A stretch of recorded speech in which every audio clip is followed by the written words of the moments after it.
Yo, what's up, nerds? It's Wednesday, the day before Thanksgiving, and it's a beautiful sunny day in Amherst, Mass. And I got my Hobbit house roof. I feel like I should probably clean the moss off of that. I don't think that's great, but you know, it's part of living hot here in the sticks. Today we brought out the Mad Scientist Steampunk trunk again.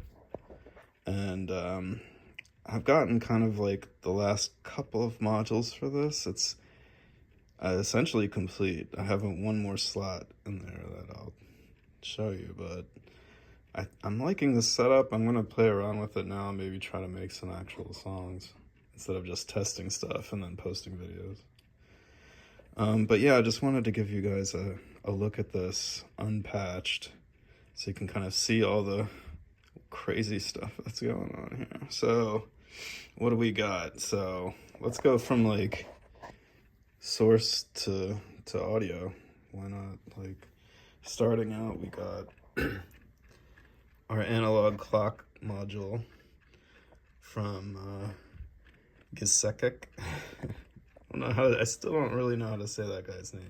He never says it in any of his videos. So, but this is our crazy clock module. It doesn't have a BPM setting. You just set it to whatever you want. So that's kind of our main source of a clock. I guess I forgot to say, like, the general idea of this thing was to just create like a really cool drum set that has a lot of like crazy analog voices that you can't reproduce in a computer because, you know, I have the brains over here. This is like, you know, a modern Mac. And I can recreate digital stuff in there in Eurorack or Ableton or whatever. But there's just stuff that you cannot recreate easily. And so I try to collect that stuff into here and drop in some more analog toys and effects and make it portable and fun and easy to use. That's kind of the point. Anybody can step up. I know it looks complicated, but really it's not that complicated. I'm going to make a manual for this, hopefully easy to use, kind of hitting on the, make a pictorial manual of how to use this thing, each piece, and generally, how it works. But today, the quick tour, it's usually you need a clock for drums, right? So there's our clock. You need drum sequencers, and you need maybe some utilities. So I have Smalties here. So Smalty, I have 2 divs. So those are clock dividers, and the Smalty's just a passive multiple. That'll split my clock also. So some things to split the clock, the divs and the Smalties. And then you need sequencer. So this is my main sequencer right now. The one I've been using is the Seek 8 with CV controls. It's a 8-step sequencer with 2 banks of 8-step CV control and nice control over the CV that you create. So there's that. And a thing I just got, I don't have any idea how to use it, is this guy, the Dobos. This is one of the only pieces of digital equipment here. So this, you really can't get a cheap, small analog sequencer that does anything more than, say, like 8 steps, 16 tops. And so yeah, I could pull stuff out of the computer, but I did want to have a small sequencer that can do a lot of things. So this may be a complicated module, but it's a price to be paid for complicated, cool sequences, I guess. And we got our other sequencer here, and we can tie these 2 sequencers together to do crazy stuff too. Also in the sequencer department, we got Euclid, which will give us Euclidean sequences, like a one voice Euclidean sequence, which is pretty cool for being 2 HP. We got our Pet Rock which gives us random sequences every day. You know, today's Wednesday. I don't know what's in there right now. Who knows? And I think that's it for sequencer type things. Oh, we do have Drum Girl here, which you just give it a clock and it gives you some nice drum sequences. So that is also a sequencer. There's another smelty over here on the side. Kind of one thing is there's a metal plate up here. And one thing that I didn't realize was that if you put something with a IC or a card, a card that touches that plate, it might short it. So I have a really shallow module here to kind of like offset anything that has a card, because a lot of these thin modules are actually deep. They go that way instead of side to side. So then we have sequencers to make sequences. Cool. We have drum voices. All the drum voices here. We have a Rulo, which is just an interesting drum voice. We got a drum boy, analog drum voice. It goes with the drum girl. Has a kick, snare, perk, twin T, kind of like the old school analog drum set. Standard stuff. We got the perk drum from Gesekek, which is a View latch. And it sounds like a crazy drum. We have the no drums, which tries to be a drum and fails at it. We have the plasma voice, zappy zap, so we can do zaps that sound like drums. We have the soda pressed. It sounds like a soda can opening. There's a blank module. That's the space I have left. It's only about maybe 4 HP.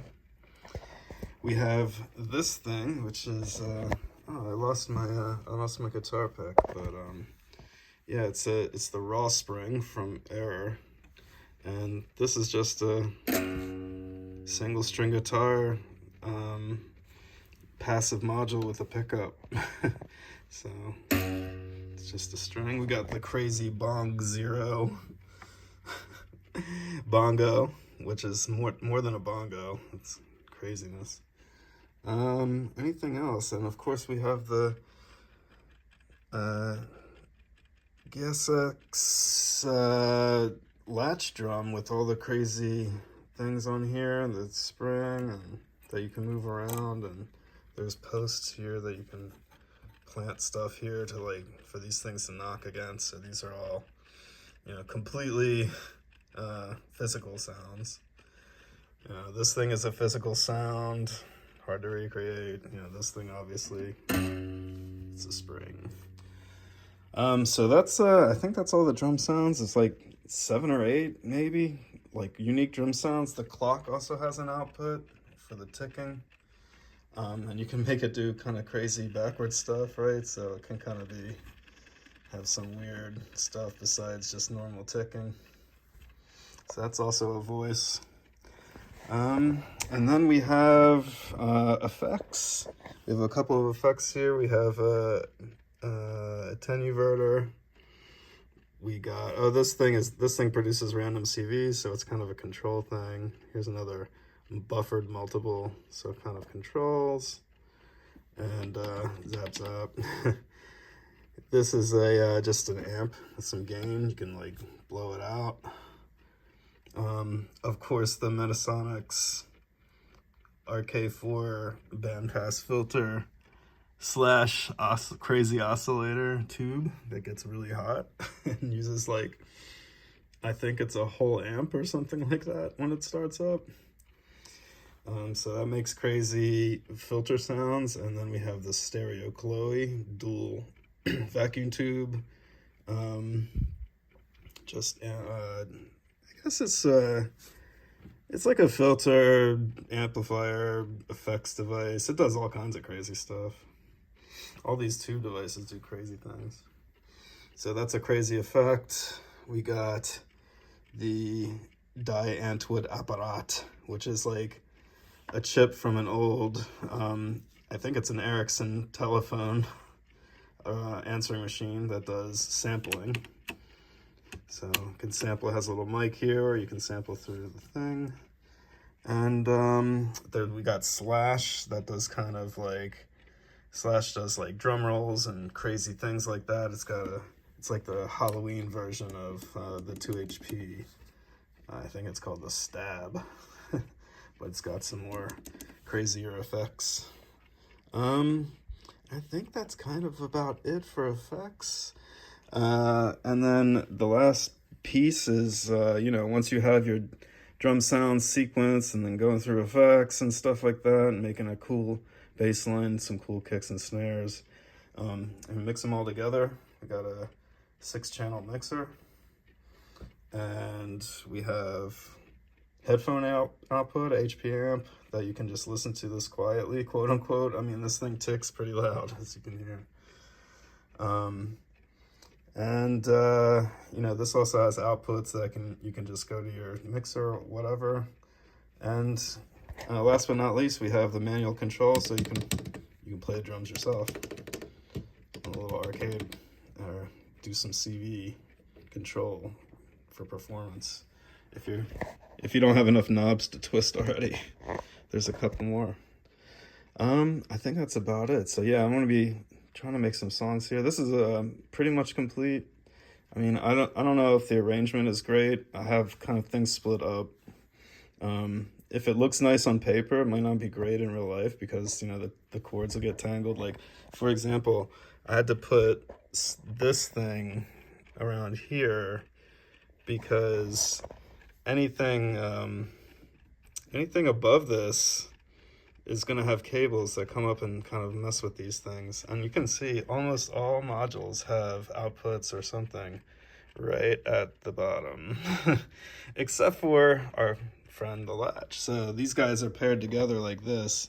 Didn't normally have that like that at first, but practically it was a thing. So Steampunk trunk ready to go. The other one over there, the melody trunk, is almost ready. So let's go. We're getting ready for January, and happy Thanksgiving again from Massachusetts. Ciao.